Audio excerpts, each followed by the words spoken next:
Hi, welcome everyone. Welcome to the Elevate Dataviz show, number 14. Yay! Hello. We are here to explore current topics in data visualization, share our creative inspiration, and the tools and techniques that we are experimenting with as practicing information designers. Today, we are talking about ethical considerations in Dataviz. We want to do good, right, correct work in our field, but what does that exactly mean? How do we do it? I'm Ali Torben. We also have Will Chase and Gabrielle Marit here today. And before we jump in, this show is supported by the members of the Elevate Dataviz learning community who get the opportunity to watch and ask questions live. If you would like to do that and you want to level up your Dataviz skills in a very supportive community, you can check out elevatedataviz.com. Okay, now let's get to ethical Dataviz. I think first we should probably define ethical. It's a big word, and I think it's easier sometimes to think about what's not ethical, and that makes it a little easier to define ethical. So I think something that's not ethical: making stuff up, tricking someone, copying someone's work, plagiarism. What about you guys? What do you think is unethical in data visualization? Harming people through Dataviz. I think we forget about that sometimes. Yeah. Mm-hmm. Yeah. I mean, data has a lot of power to convince, to sway opinion, to back up, especially to back up beliefs that are already held. So I think to me, it's really what beliefs or what are you trying to support with this data? Because data, it rarely comes in isolation. And so you always have to think not just about okay, I got this data from a report and the numbers are accurate, but you have to think about the greater context of the topic that you're working on. And what's the purpose of this and what is it telling people? Yeah, and hiding the context. I mean, that's very unethical. You're presenting information without any context to it. People don't know how to understand it, and what information they should and shouldn't be taking away from it. I have a couple more. Yeah. Disrespecting the people that the data is based on, I think, and potentially. Yeah, I think that's a big one. Probably. Yeah, perpetuating stereotypes. Yeah. People. Yeah. Yeah, that. And then definitely pushing extremism, probably, I would say, in any direction, if it's, I guess it's omitting information too, probably, because it's usually one-sided opinions. But yeah. Yeah, using, I mean, it's basically unethical to be cherry picking data, leaving out context to push your agenda, right? That's pretty unethical, harming people. So pretty much something we want to be ethical in our work, and a way to describe that, I think, is just, treating your fellow humans the way that you would like to be treated, presenting information to them in a way that you would like to be presented information. Whether you agree with a particular topic or stance or not, you want to be presented information with appropriate context without exaggerating anything. And I think that's what we want to talk about today, maybe some examples and different aspects of ethical data viz. I think and I was going to say, just to add on to that, because it's definitely different aspects. And I think you could argue there's people that would say ethics is a very narrow definition. And I think we might talk about things that are, you could argue go outside that definition, just general good practices, accuracy and having your work checked and ensuring, all these things. And so just to be clear, we may discuss things today that technically go beyond the definition of ethics, but I think are related topics. Yeah, so that is interesting, because it is probably a pretty gray area when you're oh, maybe that's right. Just it's maybe that's just best practice, or but it's best practice because it's doing the right thing, right? Yeah, is an ethical best practice in general. Yeah, best practice in terms of you are accurately representing things, which I think is, should be included in ethical. But I understand what you're saying. Well, maybe people think, hey, that's not ethics. Well, I mean, if you're doing things. moral philosopher or something. They're going to be like, well, that's not the definition of ethics. That's just like, you know, statistical accuracy or whatever. But it's like, okay, yeah, but like, you know, it's all related here. Right. So. I think you're right. Treating people with information, treating the people that the data is about, and treating people well that you're presenting the information to. I think that's what we're talking about. Yeah. So I think breaking up ethics into kind of some main buckets, maybe like accuracy and honesty, maybe privacy and confidentiality, and then also accessibility and inclusion. Those are kind of some main buckets. I know, Gabby, that you have some more, but maybe we can talk a little bit about each one. So like what you were talking about, Will, with the accuracy and honesty, there are some things that those, maybe we can touch on some of those best practices for not presenting data in an inaccurate way. Couple things that I can think of off the top, you know, like changing the scale on the y-axis of one of your charts, or maybe like being really specific about which axis you choose, so that, you know, like with a line chart where it looks like it's basically 0 and you're like, oh my gosh, look at this, it's tanking. You know? Really, it's like you look at the axis and it's like, well, that's 100. That's not really 0.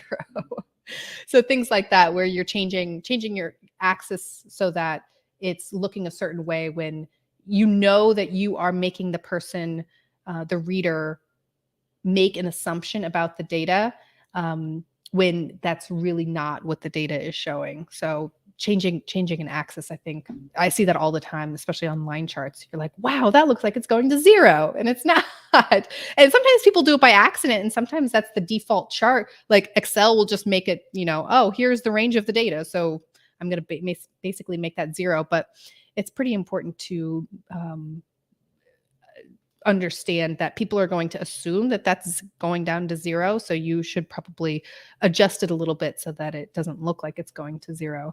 And a rule of thumb that I like to follow, Francis Gagnon from Voila talks about, he wrote a really great article. I'll see if I can link it in the show notes, where for something like that, a good rule of thumb is to make sure that maybe a third of the graph is empty, between the axis and the data. So it doesn't look like that's actually going to 0. You can still see like, okay, that goes down, but because there's that about a third area at the bottom, people aren't immediately going to assume that that's 0. So that's a rule of thumb that I like to follow. Yeah. I mean, I think when it comes to accuracy, I definitely have a lot of, I've learned a lot in the last couple of years working in news, because, you know, when you're working alone, I think, and also like just the variety of sources that we get, the variety of types of data that we get to report on, and then like the heightened importance of accuracy when you're reporting to such a big audience, and when you're reporting it on a news platform. Like you're going to hear about it if you're right. Like, you know, obviously we all want to be responsible and accurate regardless of how we're working, but there is like you definitely think about it more when you're like, okay, this chart is going out to like 1 million people, and it's a representative of this brand, and like we're giving it authority by putting our voice behind it and like saying this is a chart that the news is reporting. And so I think some very basic things, like for a lot of people that work on their own, or that are kind of, you know, the only person within their company doing Dataviz, you might not be having your work checked. Just like editing. I mean, having a second pair of eyes, a third pair of eyes look not just at like the chart, at how you're representing the data, but, you know, where did you pull the data from? If you're copying data over or like scraping it from the web, did you do it accurately? Like when we have data that we're pulling from reports and stuff at Axios, like you cannot ship a chart until someone else goes through and looks at every number and makes sure you copied it correctly into the spreadsheet. That's great. That's a great check. Just to make sure you're not making typos and things, which seems like really basic common sense, but like these errors happen pretty frequently. And so I think really like basic baseline, have your work edited is important. And then beyond that, like, I think you really have to interrogate the data source a lot, because there's a lot of data out there which is either has, I think, an agenda behind it, or is just like presented in a way that it doesn't really have the capability to show what it says that it can show. And so you have to be thinking not just like, are these numbers accurate, but are they showing what the source says that they're showing? Right. You know, a couple of like examples of that. It's pretty common, especially like marketing materials or, you know, complex topics. They'll publish data, which is like the world's happiest countries or something, right? Or like the most dangerous cities in America. And it's just like a list of, you know, like Chicago 98, and then like it's just like these random numbers, and you look at it and you're like, well, what does that mean? Like, what are these numbers? And then you go down to the bottom and it's like, oh, this is based on our like, you know, city safety index trademark. And then it's like, well, what does that mean? You have to dig it's a further. black box. Right. And so you really have to get down. I would say anytime it's like an index, be very, very, you know, suspicious of it and like understand what it's saying. Because a lot of times you look at these indexes and it's like, well, we just took 3 random metrics like carjackings and murders and this, and then like weighted them according to some random numbers that we thought were appropriate. And so, you know, ultimately that doesn't really mean anything. And that, you know, to me, that data is meaningless essentially. Can you give guidance for those that are not so used to establishing how legitimate a source is? Like, could you give any guidance on, at least maybe Axios, like what's the rule for even like saying like this data is correct, not correct? Like, is there like tenets of like data source ethics that you guys use? Yeah, I mean, there's a lot of rules. So when it comes to something like that, where it's not like a direct metric, it's like, this is a derived metric, you know, we've calculated the safety index or something. So when it comes to something like that, it depends on how harmful it could be to people. So if it's something like, you know, these are the like most fun airports in the world or something, then we don't really care. You know, that's not going to hurt anybody. And so we'll just, if we feel like it would help the story to have a chart or the reporter really wants it, we'll say sure, because maybe it's not correct, but it's also not going to hurt anybody. More often than not, what we end up doing is saying, we don't want to turn this into a chart, because making it a chart gives it, you know, a level of legitimacy. Right? Yeah. And so we'll say, if you really want to feature this metric, be clear what it is in the story. Say, this is a metric derived from this, developed by this company, and then you can list them in bullet points or whatever, or you can give the highlights just in the text. You can say this thing ranked number 1 or something. But describing the data source in your story or whenever you're writing about it is important. And then I think some other guidance maybe. So when you're writing about, again, it's like anything that could be harmful or could be incomplete. You want to look at what is the data. So really, really common is stuff like anything relating to like crime, any kind of survey as well, because survey data is often misrepresented. And so it'll be like, you know, oh, Americans hate Joe Biden or whatever. But if, you know, that's not a good way to phrase this chart. Like, the way to phrase it is like, you know, percentage of Americans who responded yes to the question, like, do you think Joe Biden is doing an effective job at XYZ, right? Because you have to be clear about like beliefs versus answers to a specific question. And then you also have to be really, really clear whenever it's data that, you know, is not complete. So when I talked about crime, almost all crime data is based on like police reports. And so reported crime, right? Reported number of sexual assaults. Reported and accepted. Let's be very clear. Yeah. Sometimes it's reported and denied by the police. So yeah. So in general, stuff like that, you know, being extra careful and accurate whenever it's like a sensitive topic, and reporting what the data actually says, not what your brain interprets it as. Yeah, I was rereading How Charts Lie by Alberto Cairo. And one thing he talks about is, like, you get this data set, right? And it has this index. And what you can do is maybe call up or email a researcher or an expert in that field and try to disprove why this index wouldn't work. Get some other opinions on, where are the holes in this index? Because someone might be like, yeah, the index doesn't make any sense because one of the metrics in the index is not accurate, or it's known to have tons of missing data.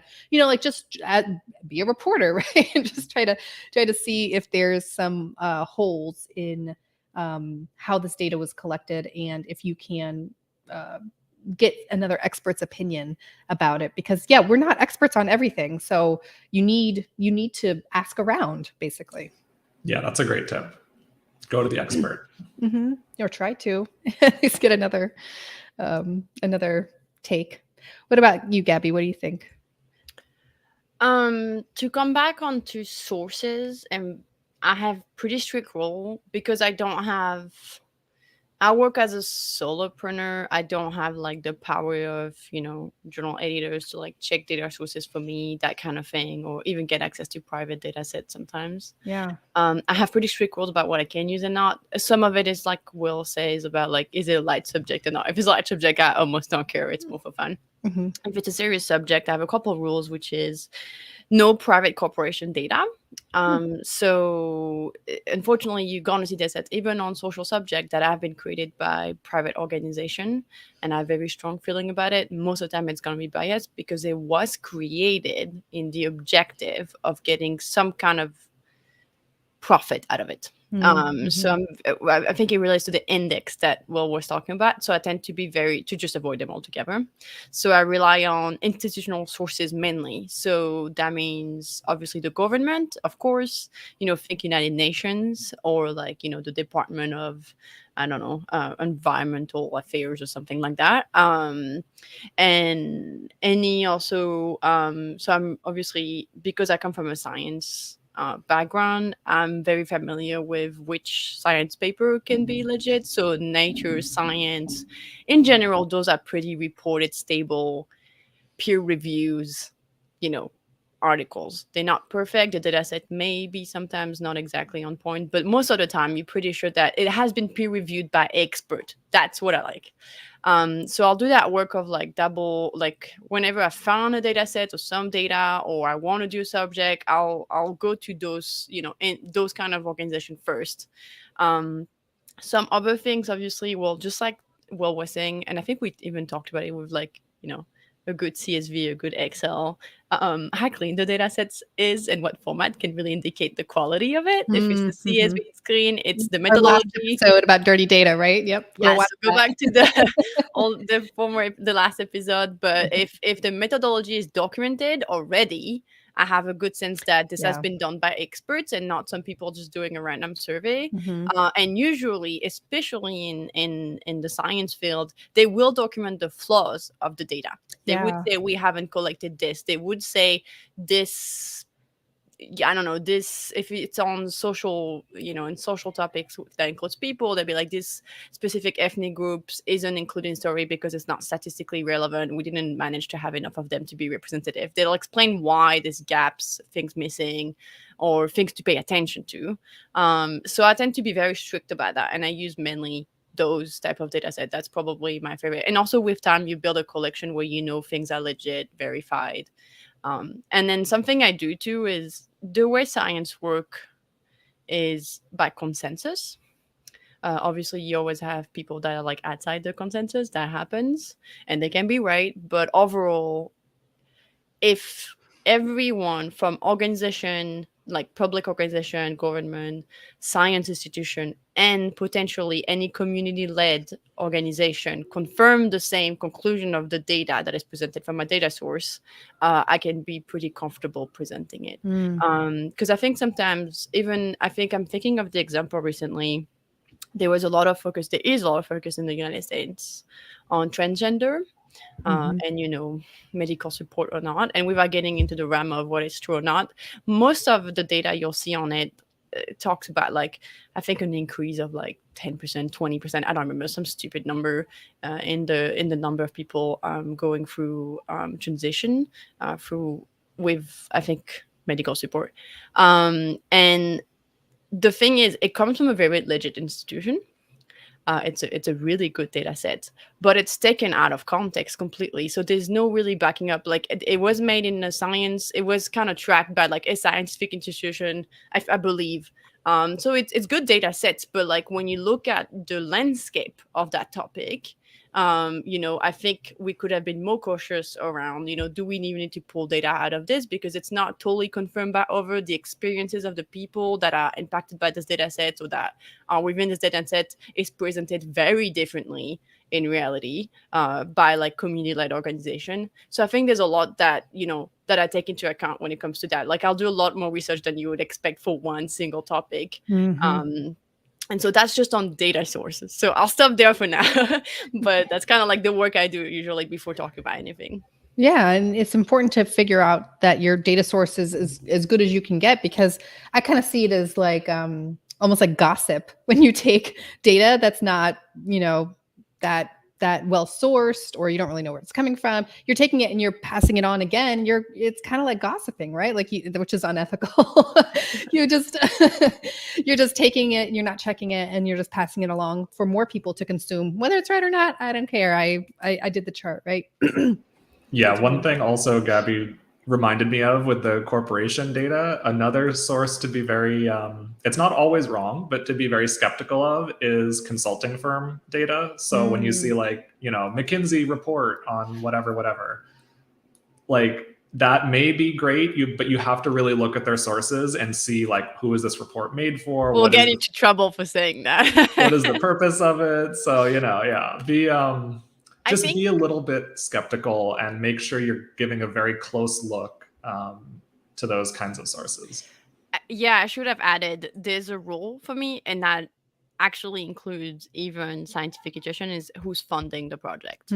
I think you get a lot of answers out of that, because sometimes some organizations look very legit, and I won't name things, but they even called like something institution. Let's say, for instance, in the green climate space, and when you look at it, you feel like it's like an environmental institution that does legit collection of data and produce reports. And when you look at the funding, it's gonna be from main fossil fuel producer. So you can start asking questions there on like, what are the real motives? Not that we want to give them that they're trying to do something bad, but it's just like it puts a bias on how even like what data is collected, what is it for, and the public, and obviously the communication and the bias that the people who created the data had in the first place. So yeah, finance is pretty important. Usually it's gonna be indicated for most corporation in their like about page, because they have to put the partners in. For nonprofit, they have to legally disclose them, so you can look it up, at least in the US. So you can look it up and see who funds those people, who gave them money, and you can have an idea on like, if they're leaning one or another, or if there's like a really big corporation that's pushing something, like one big funder, you might start to ask questions. Yeah, this discussion is also just reminding me that there is just a lot of gray area and a lot of decisions that you have to make, and you might not be 100% correct, and how important it is to do your best and just realize that you are, by being always skeptical and getting experience, you are building your intuition about these kinds of things. And that's something that I'm learning a lot when I just started as a data literacy trainer with data literacy. And we talk a lot about, there's an analytical side of data, and there's also an intuition side of data. It's really important to hone your intuition on that stuff. And you do it by having a lot of experience in a particular field, asking people, working with people, being humble about your work and asking for feedback, because you learn that way and you can hone your intuition. So I find that that's a really important aspect that we don't talk about a lot, because, being ethical, there is a lot of gray, squishy area, and it's hard to navigate, especially as someone new to the field. I love that you're making that point, because obviously it's something you build with time, which is why I always kind of warn newcomers, people who just started to do Dataviz, to use data sets that are from people, about people, to just make portfolio cases, like pieces. We've seen it during COVID. It's been kind of because it was a data set and it was available, people went all crazy and in a lot of COVID data chart just for the practice of it and publish that. And I found that problematic. I think we need to all in the field be a little more careful about, data sets, when you think about it, are at least the one that I made about people. And I would even argue that some of it that is kind of like about people, but like in the second degree. Yeah. It seems like everything's about people, right? Unless you're talking about space, maybe planets. Yeah. Like I just think like it's not a toy. It's in a way it belongs to someone and belongs to the person you talk about. And there's a big argument against like maybe we shouldn't visualize anything at all time. Like maybe we need to be a little more careful. Not to say you shouldn't talk about this, but I think a lot of really well-meaning Dataviz practitioners have created charts at the beginning of COVID specifically that are, I would consider, very harmful to people that were impacted by COVID at the time, now, and even later in the future. So let's just be careful and let's just ask ourselves every time before even starting or before even answering a question that we have and looking for data, like, is it worth it? Could this be misinterpreted? Could this be harmful to someone? Yeah, that's why I like doing portfolio stuff, maybe about, I know you like doing this, Will, like data that you collected or stuff about yourself, because you can be sure, collecting data about yourself, you're not harming anybody else when you're visualizing that. So that's great portfolio work. And that was something I was thinking a lot about at the beginning when we started Elevate. We did a challenge where I got a data set and people were creating visualizations about it. And it was really hard for me to find a data set because I wanted it to be accurate. But these people are practicing with this and they're going to post it publicly. So I didn't want to accidentally like make someone step in it by giving them bad data. And I ended up getting data from NASA about, trips to the moon and trips to outer space, because I felt like that was a very well-sourced data set. It was a huge data set. And it was from a reputable institution. And, if you accidentally misrepresent something because you're practicing about going to Mars, that's probably not going to hurt anybody. Can I add a resource for people who are like have questions on this? There is this very great new, I don't know how to call it, but it's the Maori data sovereignty principles. And they kind of state why it's important for them to have data. What are the principles for them to use the data about Maori people? It's from Maori people. It's been worked on with collaboration with government, but it's very interesting because it does give you a sense of like also, what happens when a community that sometimes may have had data about them in a certain way decide that, it's theirs. And maybe you can't just use it the way you want, whether it's for fun or by the government or to make analysis. They talk about in the culture about how like the Maori view on data is as a living taonga, which I believe is treasure, and that has a lot of values to them. So they put a lot of like principle on how you can use it. You can only use it, for instance, I believe, if you are connected to the community. Like you have to ask the expert within the Maori community, like, can I use that? Is this done properly? Like there's a lot of principles that they work through. And with respect, and it's really interesting. So if you're interested in like, I kind of have a view on like data sovereignty principles around why it's important, this and I can put some link, but those articles and the principle and the whole document is very interesting to read, even for me who's a bit more familiar with that topic. They have a lot of things that I haven't even thought of. So just putting that out there, that it exists, this idea of like there are people behind, they have a sense of like how they want the data themselves to be collected and used. And, it might be very different in opinion as the Dataviz practitioner is about how we should use those data. Yeah, we're like, it's out there, so it's ours, right? If you could drop a link in there, that would be great, because I would love to read that.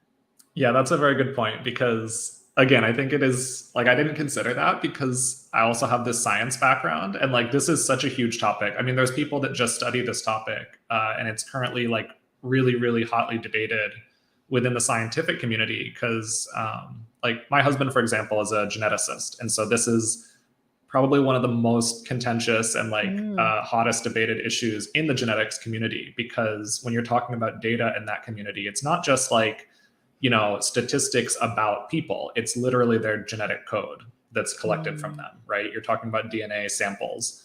And so there's a lot of there's a lot of discussion about like, should any of that data even leave places? Should you be able to go to another country and collect DNA and bring it back to your country and analyze it? And some places don't allow that. They do this more like the Maori thing. Like, a good example is India. Like, India has very strict data sovereignty laws about genetic data. And so, they have rules that genetic data on Indian people must stay in the country. It cannot leave, like even computers. It can't be transferred into the cloud. It can't be transferred into, like portable data storage devices. It has to remain on physical storage in the country, and it can only be analyzed by Indian people. Wow, that's fascinating. Yeah. Is there anything else, Will, that you have noticed in terms of getting data sets and creating graphics for the news in terms of confidentiality, or like having to aggregate up some data enough so that it's not quite so individualized? Yeah, that's a good question. I mean, I think it's something that, you always want to be looking out for. To be honest, I haven't come up against scenarios like that, but it certainly could happen. And I mean, again, like the example that I would give is also from genetics, because I mean, I talk about this issue a lot with my husband because he's working on data, and with genetic data, there's a lot of rules about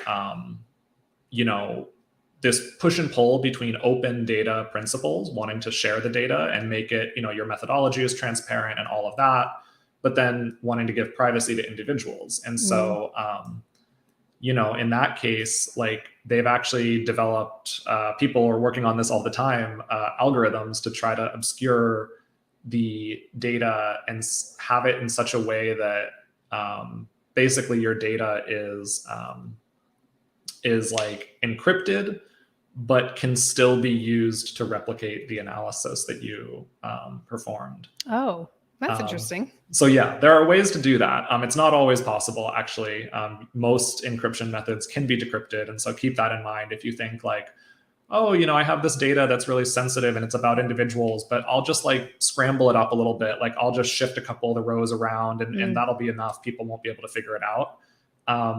Don't take that lightly. I guess that would be my advice. And so if you have data where like this contains personally identifiable information, this is individual level data, don't assume that like your own naive methods can be enough to fool people, because if people are determined, there's actually almost no way to completely anonymize data unless you remove those identifiable aspects.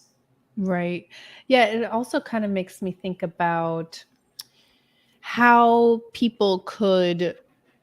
you could end up with dirty data because people were maybe altering or leaving out some of their data because they didn't want to be able to be identified. I'm thinking like of the Data Visualization Society survey. You're putting in there, it's great. You're putting in there a lot of you can put in a lot of information about yourself. Like, I'm female in the DC area, and this is how much money I make, and this is how many years of experience. And since the field isn't very big, right, people could like find some very specific information about me. So there was some information that I left off because it's like, I don't want to like completely tell everything about myself and have people be able to have so much information about me.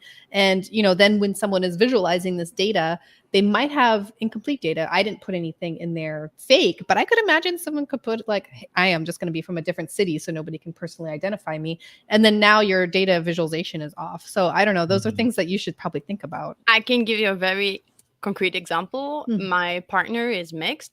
He has like 3 different ethnicity, and he refused to check those boxes. Because for him, it's like, I don't know what they're going to do with my data. I don't want to be identified. Obviously, because of his ethnicity, he's afraid of, whatever the government could be doing with this kind of information. So he almost systematically refused to fill those boxes, including at the medical office, even though that could be very relevant to any on-site, because for him, it's associated with potential danger.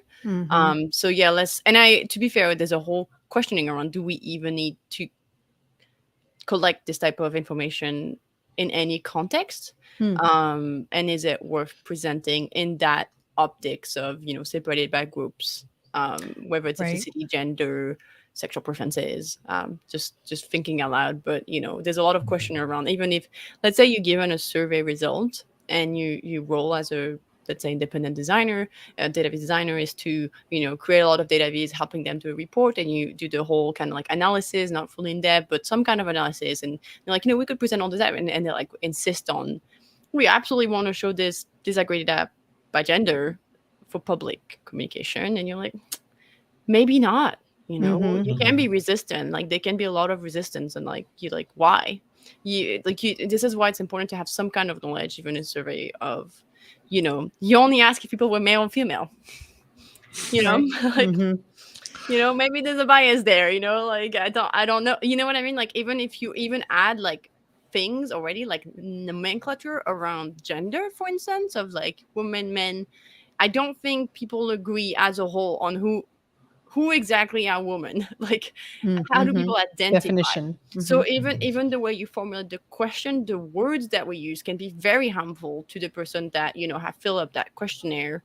And that also means that when we get it, if we ask to do it, there might be some issues around that.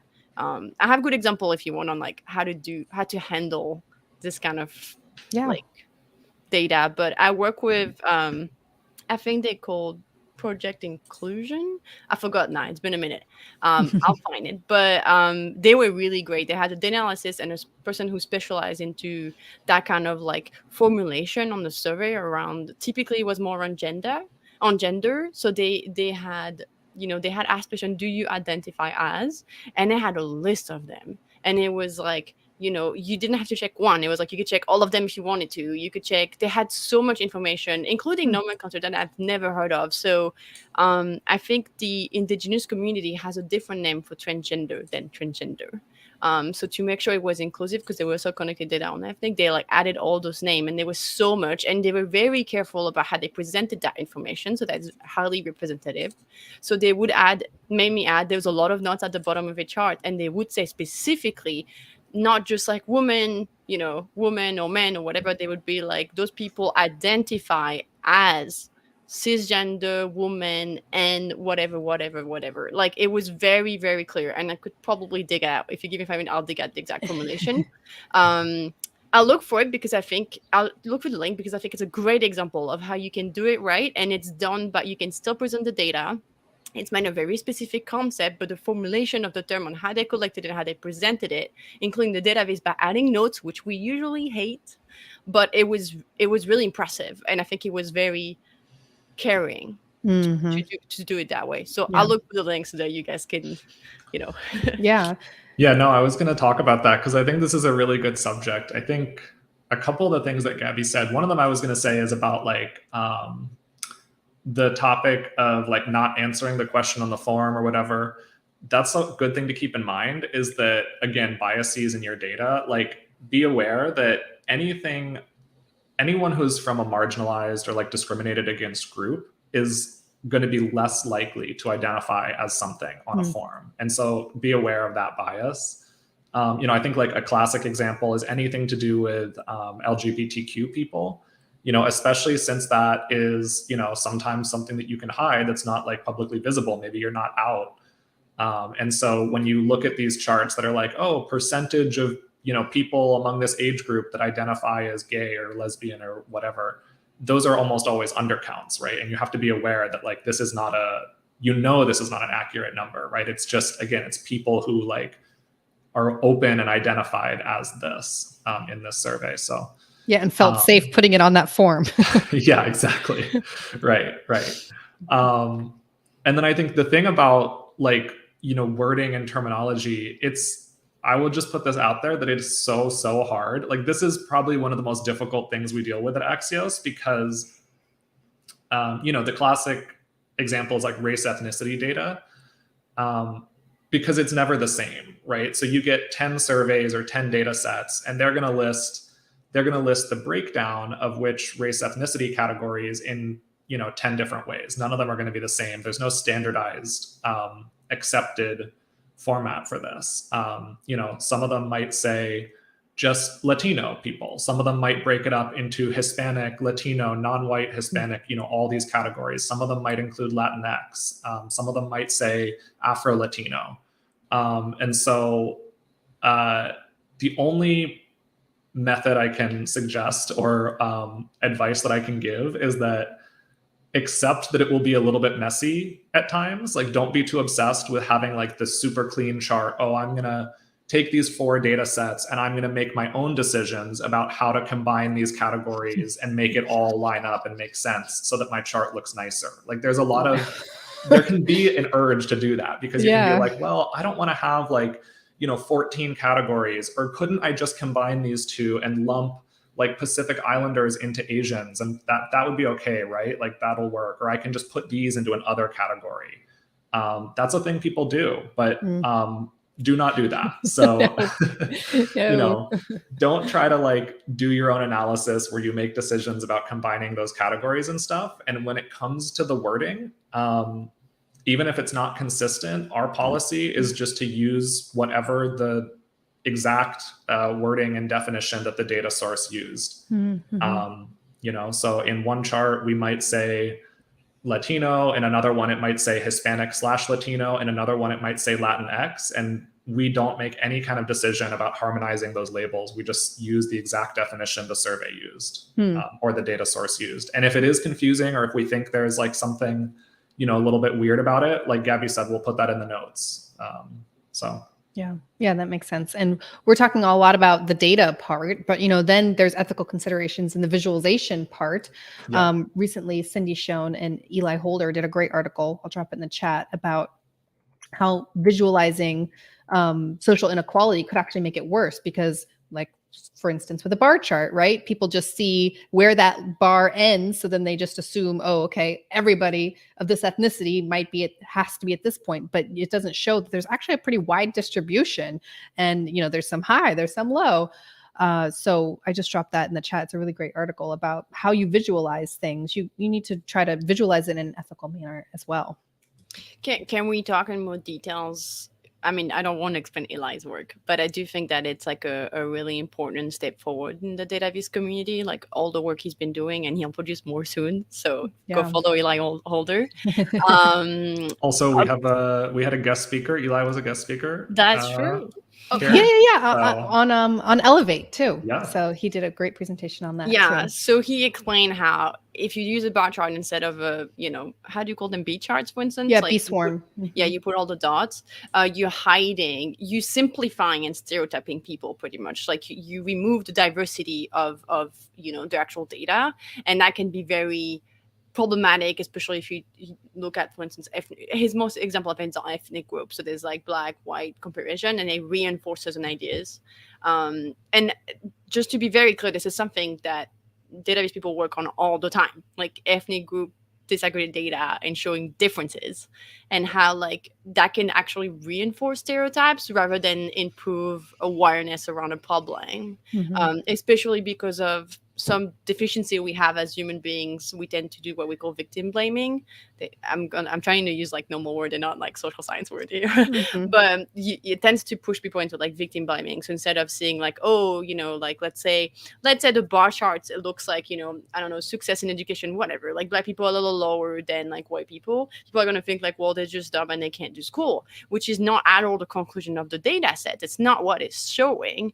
And you emphasize it, you promoting and making it worse by making the Dataviz in the first place, and also not disaggregating the data, because if you were, you would see that the dots actually, of course, that's the average, and there may be a difference there, disparity, but if you spread it out, it's a range. It's a range.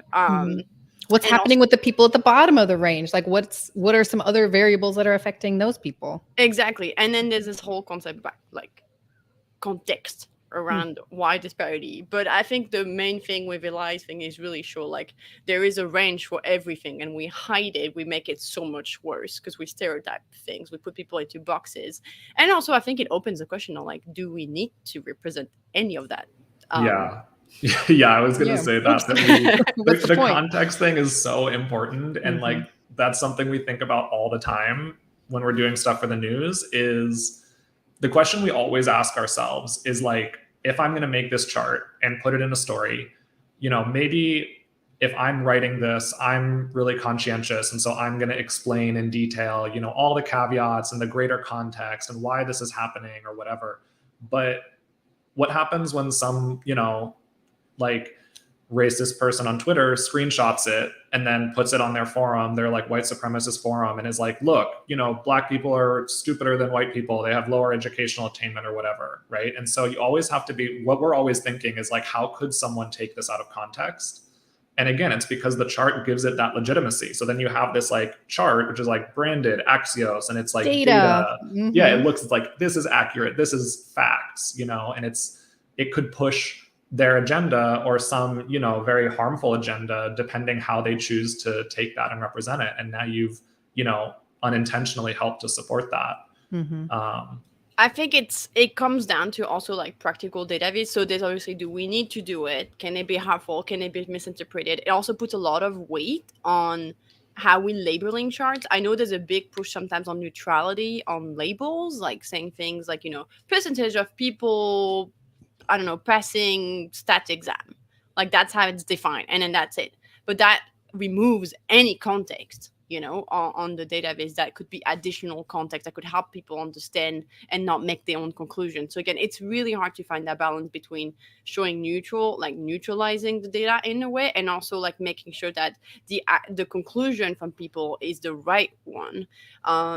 And like recently, so the example on the transgender data and like increase of transgender transitioning, for instance, was taken out of context because of course it had increased by 20%, but when you look at the number, it's like 3,455 people to 3,522. Mm-hmm. It was something ridiculous in terms of raw numbers. Mm-hmm. And if you don't give that context, people are like, wow, that's crazy. Especially if you 50 have millions of people in the world. If you have a preemptive bias against transgender or against transitioning, like that's gonna like make you freak out, where there's nothing in terms of raw numbers. It's like 10 people. It's nothing to be freaked out about. And you can add contextual data around like why this is happening, you know, what does that mean for people if you want to, but also it was taken out of context and it was weaponized very clearly. Yeah, and I think that's because sometimes you can do those things and don't realize, like you might put the percentage there and it's like, yeah, okay, there's the percentage. That's why I think testing your visualization, there's always great reasons to test your visualizations, but one of them is that people don't take assumptions or take conclusions that you don't want them to. So, you know, ask someone, you know, what do you think of this chart? And they might be like 20%. Oh my gosh, that's a lot. And then you'd be like, oh, well, actually, you know, I don't want them to have that reaction because it's not actually true. Let me just add this piece of context. So sometimes testing your visualization can help you not do those things. So I guess if we had to clarify testing, I tend to think of it, and I've learned my lesson. I've made harmful Dataviz. Like, I have. We all have. Yeah, that's how we developed our intuition, right? Like developing our intuition. I've had mistakes, like, and so I think today, first, I'm way more wary of creating any. It's interesting because it completely changed for me, my opinion on that. But like, I make way less awareness charts type of thing because I just found them really problematic and really hard to handle and make it properly. And if I'm gonna have to do that, including with a client, we can all ask to be put in touch, check with somebody in our entourage that is probably the person that the data is about. So if you talk about like ethnicity, nothing prevents you to find somebody who is the right ethnicity or couple, because it has to be representative at least, and like ask like, are you comfortable with this? Do you feel like that represented you in the wrong way? Because they are the owners of that data and it may feel wrong to them somehow. Obviously, we can ask 2,000 people every time we do some work, but specifically when it's a context of work where you have a client that potentially in that space, like a nonprofit, they have community, they're in touch with the community. Yeah. So you can ask for that contact. You can ask for somebody who is in touch being like, am I representing this correctly? Am I being inclusive enough? Am I being representative? And also, can they just be harmful, in your opinion, to the community? Even if it's made with the best intention, or at least it's been, you know, ordered in the best intention and that's why you got hired, maybe the answer is no, and then you have to cancel the project. Like, it happens, you know, or maybe it's been improved. And I think we overestimate how many testers we need. You know, we think, like you said, we need 2,000 people to test this to get something statistically significant. No, I mean, if you only have access to one person, asking that one person is way better than asking zero, right? So you don't feel like it's like 0 or 100. You know, try to get a few people to look at it. maybe in the last few minutes, we should touch a little bit on accessibility too, because I know a few minutes isn't doing it justice, but I do feel like maybe accessibility in data visualization, people might not consider that an ethical issue. But I think of it as, I mean, if you are, you're trying to do your best in being a good friend to your fellow human, then presenting them with a visual that they either physically can't read because they have some sort of disability or cognitive disability, that's not being a good friend. So thinking about ways that you can alter your visualization, either with color blindness or, doing alt text, like all those things that you can do around accessibility, I consider that we should start moving to consider that as an ethical consideration. Why would it not be? Like, I don't know. I think I correct me if I'm wrong, but I think a lot of people think accessibility stuff is like extra. Like yeah, don't you agree? Yeah, no, that's true. I think it's like this optional thing we do, or you check the box because the client in the contract put WCAG in 2.0 and like because we have to be or whatever. I mean, I think thinking of it as I'm being a good friend and making this as into. I think it's even more than that. When is the last time, as a designer, that you got to actually improve people's experience, thousands of people's experience in your life? When would you ever be able to do that as a designer? Like, we rarely get that opportunity of change people's life. And I really mean it. Like, it's, I think I ran the number recently. It was like 10% colorblindness plus, if you put all disabilities, like 30%. Oh yeah, it's a lot. Like, yep. 10% of people are going to be able to see your work. Or not have to scroll past it because somehow. It had no alt text or something. I mean, imagine the scale of your impact right there by just bothering to do accessibility checks. Yep. Yeah, I don't know. My 2 cents on accessibility is always that it's more complicated than you think. So I think a lot of people learn about, some sort of intro things to accessibility, and then they think of it like you said, like a checkbox, like, okay, now I have made this accessible, like rubber stamp. But just to be clear, like, you're never going to get there. Like, there is no accessibility is like, it's a spectrum, it's a progression. There's trade-offs on either end. Even when you're choosing to make something accessible to one group of people, that might be making it less accessible to another group. And so there's no like platonic ideal of like, I have now achieved peak accessibility. And so think of it more like, more like an integral part of what you're doing, and you're considering at each phase, who is using this, and what are the trade-offs, and how am I trying to do better for different people.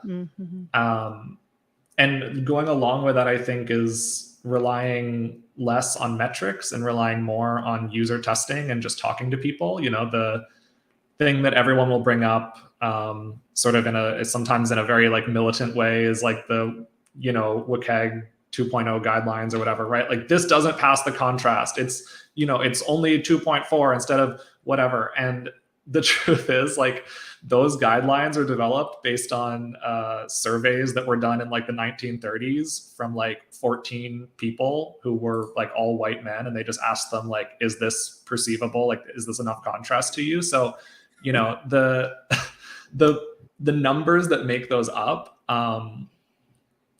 are not sufficient to just be like, therefore I have done it. So on colors, because I think that's one of the big issues in Dataviz, there's way more, but on colors, I just want to recommend a resource for everyone, which is the Data Wrapper article written by Lisa Charlotte Murph, who highlights the issue with WCAG 2.0 guidelines. And she recommends, which I really like, the APCA, which I've been using now for like 2 years, even though it's not legal. It'll be actually integrated in a 3.0, just so you know, guys. So potentially some of it.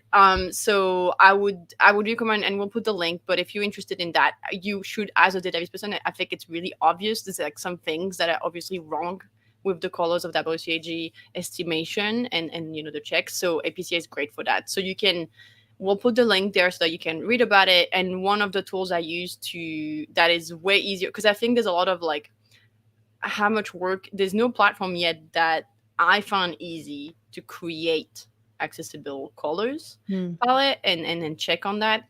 One of the tools that I really like is called Contrast Tool. It's literally contrast.tools, and we'll put it in there and in the resource. and it gives you exactly font size for colors, and you can use the font size of like the unit for pixel pretty much for any element. It's super easy to follow for the APC. It's like the most easier thing to do ever. So I would recommend that. And yeah, I think it's just like, I understand how we hear a lot of accessibility, and I think it's so much harder, not just because it's never perfect, but because there's not that many tools that make our life easier around it. And for designers, it feels like a weight on their shoulder to do that. So we'll try to give you some resources in the link on YouTube to help you out with that. But just think about it. Make it a mandatory step, at least to think about it. Yeah. I think my point to people is always, you gain so much accessibility. Like probably the best thing you can do for almost any visualization you make is have really, really good descriptive text about it. And text that is descriptive in an accessible way. So text that is available to a screen reader. And that doesn't necessarily just mean like the alt text tag on that only describes your chart. It means, that, but also all the text that surrounds it, the article that it's within. Text is probably the most universally accessible thing if it's, presented in a correct way, in a correct format. So. Do you have resources on that somewhere that we can put in? Probably, yes. No, I think also Data Wrapper, again, Lisa over at Data Wrapper wrote a really...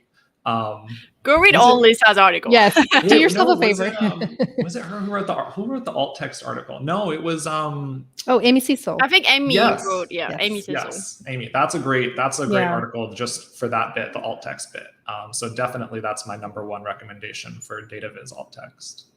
Yes. So that was our few minutes of accessibility. Accessibility is an ethical issue. And I just like to think about it, you're just trying to be a good friend. We know it's a lot of work, and like we've talked about for the past hour, like there's a lot of work that goes up front, starting at the data to the visual. And then like a lot of the accessibility things, people think of the last mile, like, okay, let me double check the colors and add the alt text and all that stuff. And it can feel like it's a lot extra, but like Gabby said, there's a huge audience that you can be reaching that you couldn't reach before. And, you just try to be a good friend to those people. So I hope that was a useful discussion about ethics and Dataviz for you. Thanks for joining us today. And if you have any follow-up questions, you want to get a list of all these resources, you can join our Elevate Dataviz community at elevatedataviz.com. All right.